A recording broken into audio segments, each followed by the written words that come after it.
Number 14 here, we are just looking to just factor. So here, let's see, this is degree 2, so we can factor it using our dash.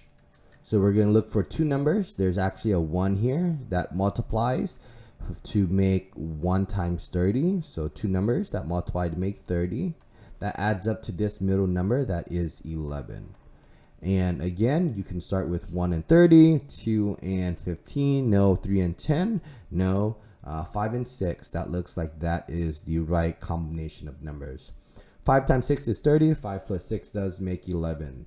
Next, we want to divide by this term here, which is 1x, 1x. In factored form, this does not simplify. In factored form, it is just x plus 5 and x plus 6. Remember, when the a is equal to 1, it is very simple, because there is no simplifying step there. Next here, just be careful. Notice there's always these ones here, okay?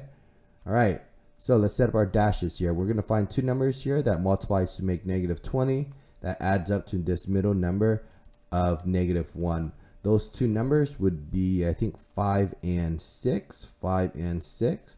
And the negative is on the 6. 5 times negative 6 is, sorry, that's wrong. 5 and 4. Okay, 5 and 4, and the negative should be on the 5. Negative 5 times 4 is negative 20. Negative 5 plus 4 is negative 1. That's correct. Next, we want to divide by this 1x, this 1x. And again, there's no simplifying because we're dividing by 1x. So the factor form would just be x minus 5 and x plus 4. Okay, we're done here. We just factored it. All right, let's factor this one. We're going to find two numbers that multiplies to make 21.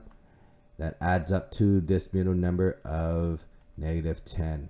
So the two numbers here are going to be, I think, 3 and 7. 3 and 7. Okay, 3 times 7 is positive 21. 3 plus 7 is negative 10. That's wrong. So we want to make both of them negative. Let's see if it works now. Negative 3 times negative 7 is positive 21. That's correct. Negative 3 plus negative 7 is negative 10. That is correct. We want to divide by this 1x, which is the ax term, leaving you with an x minus 3 and an x minus 7. And that's it. Okay, that is how you factor it into factored form. So there you go.